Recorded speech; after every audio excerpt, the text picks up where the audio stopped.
AA Best Bail Bonds big game coverage live from Miami. It is the Blitz here on 1250 ESPN San Antonio, 94.5 FM on the go at ESPNSA.com. Brought to you by the AA Best Bail Bonds radio row coverage. We are so excited. We get to speak with another legend. We get to speak with one of our heroes. Charles Haley's sitting in with us here on the Blitz. I just take a deep breath of greatness, you know. Wake up in the morning, piss excellence. Great guys, you know. Well, they'll get here soon. We'll fill in for them for a while. Hey, man, how's your life? You doing good? Life is good. Life is good. You can tell I'm fat. You know? Hey. But this is always a great event for me to come down. I made a decision before I went into the Hall of Fame that I will come here all the time and go to the Super Bowl. And I'm keeping that tradition. So it's fun, and then it's also fun to come to Radio Row and represent different companies. And today I'm representing Blue Buffalo and Sierra Delta, you know, for service dogs. And what an extraordinary group that they are. The work that they're doing with our veterans, supplying them with the dogs that would, quite frankly, probably be put down, and taking care of our veterans. We're taking care of so many different aspects of our society, and then we talk about the veterans that so desperately need the help. You do good work with them. And in San Antonio, Military City, USA, and we were talking with BJ, who I know you're doing some work with here. We're going to do more throughout the year. This isn't just something that happens on Radio Row during Super Bowl week, and then, you don't think about it, because our station, Rob's a veteran, I'm a veteran, we're going to get behind this a lot more. Roger Staubach do a lot in Dallas. Absolutely. With service dogs. So, and you know what? I hang out with him, and he's just a funny man, and his wife is so beautiful. And I have to pick her up every time I see him swing around. I told Roger, I said, Roger, you can't do that no more. All right, so just a couple Hall of Fame legends, and you know how fans look at you guys. You're hanging out with Roger. Take us. What is that like? I mean, who are you in awe of? I'm in. Bob Lilly and Roger, I never met, and it's no disrespect, I never met the old guys. And when I went into the Ring of Honor, that was a game changer. So then I started talking to these guys and learning the Cowboy history, because, I grew up a Pittsburgh Steelers fan. And then Roger, I always thought Roger was unapproachable. And then, I saw him at the Hall of Fame, and we talked, his wife, and, I had a great time. I go to his office unannounced, and he'll just go in a room, me and him sitting there, let's talk about everything. He'll just laugh. And Bob Lilly got to laugh that way. Hey, man, it's contagious. I'm going like, God, why can't you be around me all the time? You know what? Men like that keep it real, and they live the truth. With your eyes wide open, you can see them, the words coming out their mouth in action, and that's what makes me at awe with these guys, because men, usually guys like this, don't live up to the billing. Well, Charles, I could speak for Cowboy and football fandom. You're at that level. You might not think you are, but in our eyes, you're one of those greats.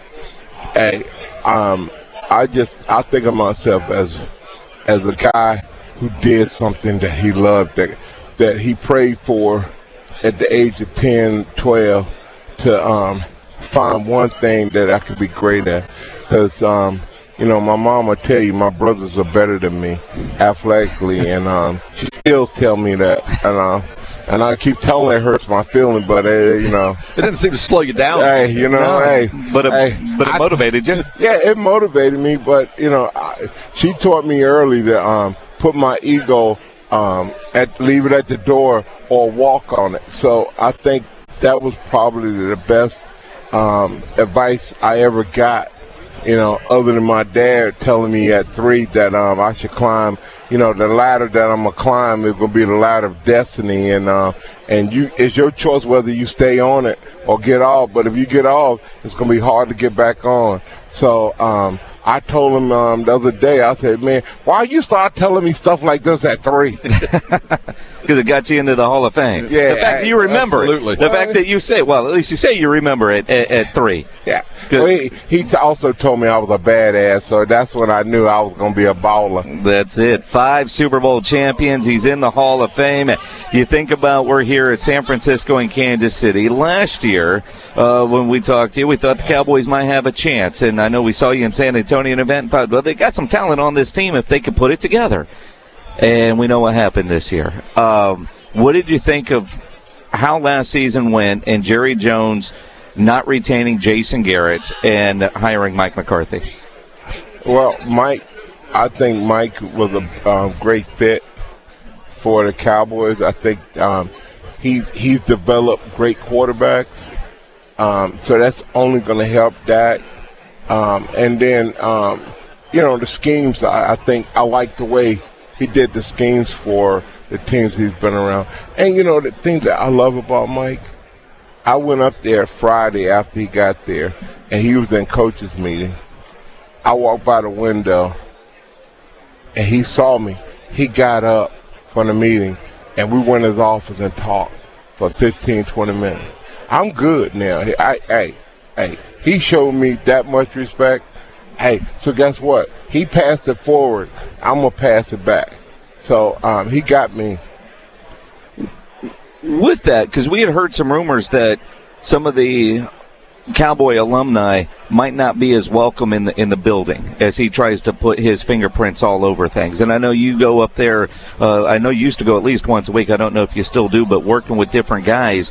When you were talking, do you still expect to go up there and have regular sessions with the current Cowboy players?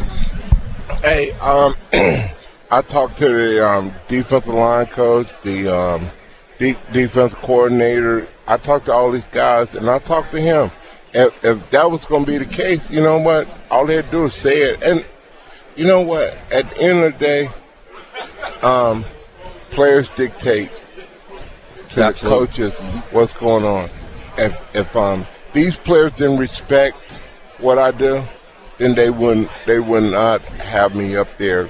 Jason wouldn't have me up there. The thing that I do is tell these guys about that T word, team, and I tell them about that A word, accountability, and then I tell them that, you know what, it ain't about that friend thing, it's about that win thing. If we do that win thing, then we can do the friend thing.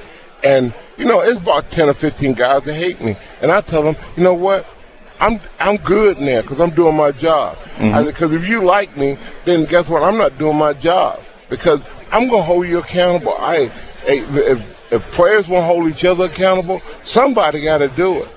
And I'm willing to stick my head out there because I get tired of people asking me why. Why did this? Why did that? We supposed to. You know what? You know what talent on paper is? It's trash. You're gonna throw it away. It don't mean jack. Talent. When talent, you see it on the field in action. That's when you see talent. And I just don't see it. I look at guys. They beat their chest like they Tarzan, play like James. Charles says we're with Charles Haley, a Hall of Famer, Dallas Cowboys, San Francisco 49. We'll talk about that in a second. The game. When we had Michael Bennett on yesterday, and we were asking Michael, there was a couple of losses late in the year where it just seemed like the wind was out of the Cowboys' sails. They get beat, and the only guy we hear upset, now certainly there's probably others, was Michael Bennett, the new guy. Did you see that in the was the fire still there with the Cowboys at the end of the season? Hey, they were the same. It didn't matter where they win or lose. It's the same. I told them if we'd have lost 2 games in a row, they would have put put that vest on me. They would call that bus, come get her, brother. I said no. Nope. I said the roaches in this damn building would not be walking around. I kill everything. I said, and I don't understand. I don't understand because If you love the game like I love the game, you ain't going to sit there and take mediocrity. You know, and I don't care. You can't, and there can't be one guy doing it. You know, it got to be guys on offense doing it, guys there. They practice start at 11, they go out at 10:59. What? Hey, get there late, leave early. They don't watch film. I mean, it's the little thing. It ain't the big things. Lifting weights, running fast. That everybody can do that.